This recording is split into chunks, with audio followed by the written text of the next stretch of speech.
안녕하세요. 8월 24일 목요일 날마다 주께로 큐티 가이드입니다. 함께 나눌 본문은 창세기 14장 17절부터 24절까지 본문입니다. 오늘의 본문은 아브라함이 조카 롯을 구해서 전쟁에서 승리하고 난 후에 돌아오는 장면을 기록하고 있습니다. 같이 살펴보겠습니다. 내용 관찰인데요. 1번, 아브라함이 돌아올 때 사회 골짜기로 나와 맞이한 왕들은 누구입니까? 17절과 18절입니다. 아브라함이 그돌라오멜과 그와 함께한 왕들을 쳐부수고 돌아올 때에 소돔 왕이 사회 골짜기 곧 왕의 골짜기로 나와 그를 영접하였고 살렘 왕 멜기세덱이 떡과 포도주를 가지고 나왔으니 그는 지극히 높으신 하나님의 제사장이었더라. 지금 두 명의 왕의 이름이 기록되고 있죠. 소돔 왕과 살렘 왕 멜기세덱입니다. 지금 소돔 왕은 당연히 그 소돔에 있었던 롯과 많은 사람들을 붙잡아 가고 약탈해 갔는데 자신을 대신해서 싸워준 그 아브라함이 감사하고 고마울 수밖에 없겠죠. 그렇기 때문에 소돔 왕은 이 골짜기로 나와서 아브라함을 극진히 영접하고 있는 장면을 보게 됩니다. 뿐만 아니라 살렘 왕 멜기세덱이 또 아브라함을 맞이하는데요. 살렘은 예루살렘의 약칭입니다. 즉, 이 멜기세덱이라고 하는 사람은 예루살렘의 통치자이고 그리고 성경에 보게 되면 지극히 높으신 하나님의 제사장이라고 표현하고 있습니다. 그러면 여기서 우리는 쉽게 이런 질문이 생깁니다. 아니, 지금 제사장이라는 단어가 출애굽기에서 하나님께서 모세와 이스라엘 백성에게 제사 제도를 만드시고 성막을 주시고 또 아론의 후손을 통해서 제사장을 삼으셨는데 지금 이 출애굽기도 아닌 창세기에서 제사장이라고 하는 이 단어를 어떻게 이해해야 될까라는 질문을 우리는 가질 수밖에 없습니다. 성경은 그런데 명확하게 표현하고 있어요. 지극히 높으신 하나님의 제사장. 심지어 이방의 왕을 지칭하면서 지극히 높으신 하나님의 제사장이라고 말하고 있다는 거죠. 의아하죠. 그런데 이 부분을 우리가 정확하게 이해하기는 어렵지만 멜기세덱은 하나님께서 예비하신 사람이고 또 하나님을 제사하는 그 역할을 맡은 제사장임을 우리가 기억해야 된다는 것입니다.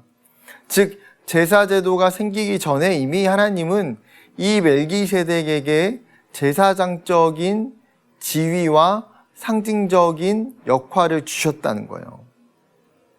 즉, 멜기세덱은 왕이자 제사장으로 오신 예수 그리스도를 예표하는 사람입니다. 멜기세덱이 떡과 포도주를 가지고 와서, 즉 이 전쟁에서 땀 흘려 수고하고 지친 아브라함과 그의 군대들에게 음식을 주면서 그 승전보를 축하하고 축복하는 장면을 보게 되는 것입니다. 두 번째, 자신을 축복하는 멜기세덱에게 아브라함은 무엇을 주었습니까? 20절 말씀입니다. 너희 대적을 내 손에 붙이신 지극히 높으신 하나님을 찬송할지로다 하매 아브라함이 그 얻은 것에서 10분의 1을 멜기세덱에게 주었더라. 지금 아브라함은 자신이 전쟁에서 싸워서 이겼던 그 전리품을 가지고 왔어요. 그런데 그 전리품 중에서 10분의 1을 멜기세덱에게 주고 있습니다. 성경에서 보게 되면 11조의 가장 처음 장면이 아마 이 창세기 14장이라고 이해할 수 있을 것도 같습니다. 그러면 아브라함은 왜 멜기세덱에게 11조를 드린 것일까요? 여러분, 아브라함이 단순히 멜기세덱이 예루살렘의 왕이고 통치자이기 때문에 그에게 이 전리품을 바친 걸까요? 그렇지 않을 것 같습니다. 지금 이 전쟁은 아브라함이 볼 때에 하나님께서 승리하게 하셨다라는 믿음과 확신을 가지고 있어요. 그렇기 때문에 지금 아브라함이 멜기세덱에게, 지극히 높으신 하나님의 제사장인 멜기세덱에게 드리고 있는 것은 멜기세덱 개인을 위해서 드리는 것이 아니라 일종의 하나님께 드려지는 제물이고 예물이라는 것입니다. 하나님을 찬송하고 하나님을 감사함으로 드리는 제물. 아브라함의 그 마음 가운데에는 자신의 통치자이고 주인이신 하나님을 온전히 인정하기 때문에 지금 이 10의 1조를 멜기세덱에게 드리고 있다는 것이죠. 세 번째입니다. 소돔 왕의 요구에 아브라함은 누구의 이름으로 맹세합니까? 22절. 아브라함이 소돔 왕에게 이르되 천지의 주제이시오 지극히 높으신 하나님 여호와께 내가 손을 들어 맹세하노니. 지금 아브라함은 소돔 왕에게 맹세하면서 천지의 주제시오 지극히 높으신 하나님 여호와의 이름으로 맹세합니다. 즉 그가 이렇게 고백하는 거 뭐예요? 하나님에 대한 인정이죠. 하나님의 통치와 하나님의 주권을 인정하고 뿐만 아니라 그는 전쟁에서 하나님이 주체이셨음을 분명하게 고백하고 있는 것입니다. 하나님이 나에게 이 전쟁을 승리하셨기 때문에 내가 그 하나님 여호와의 이름으로 당당하게 지금 맹세할 수 있다는 것이죠. 한 가지만 더 같이 살펴보도록 하겠습니다. 4번, 멜기세덱의 축복과 아브라함의 맹세에서 나타나는 유사한 표현을 찾아보고 그에 따른 아브라함의 행동을 묵상해 봅시다. 지금 전쟁에서 승리한 아브라함이 전리품을 취하는 것은요, 지극히 당연한 일이에요. 지금 멜기세덱에게 10의 1조를 드린 거는 그가 전쟁을 승리하게 하신 하나님께 드리는 11조였어요.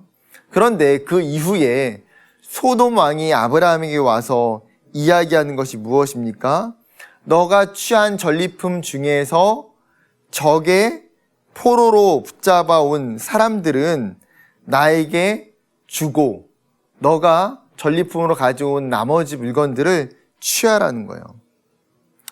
여러분, 사실은 지금 이 모든 전리품, 전쟁의 포로와 물건과 전쟁의 모든 무기와 도구들은 다 아브라함의 소유이고 그것이 당연한 권리입니다. 오히려 소돔 왕은 가만히 앉아서 그 전리품의 일부를 얻고자 하는 것은 굉장히 뻔뻔한 행동이에요.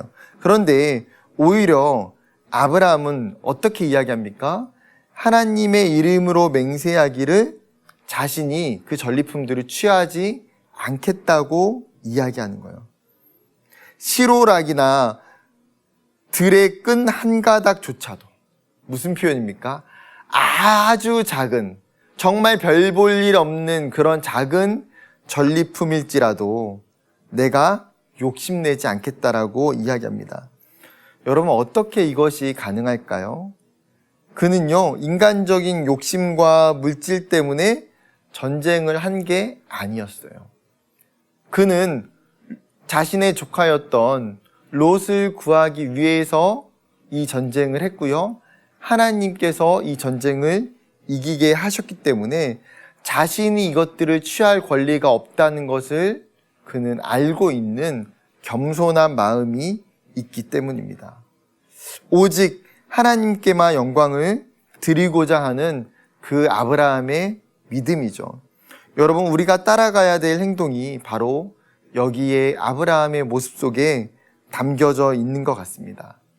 때로는 가끔씩 내가 어떤 좋은 결과를 취하거나 내가 높은 자리에 올라가게 될 때에 나의 열심과 나의 수고와 나의 노력이라고 생각하기가 쉬워요. 그런데요, 우리가 기도하면서 성경을 보면서 깨닫는 것은 무엇입니까? 나의 능력이 아니라 하나님이 나를 높이셨고 하나님이 나를 도우셨고 하나님이 나를 인도하셨다는 거예요. 여러분, 그 감사와 고백은 누구에게 해야 됩니까? 하나님께 마땅히 그 영광을 올려드려야 됩니다. 내가 취하는 것이 아니라 하나님만 높임받도록 여러분 우리의 삶에서 우리의 주인이신 그 하나님께 우리의 감사와 찬양과 존귀와 영광을 올려드리는 저와 여러분 되기를 주님의 이름으로 축복합니다. 감사합니다.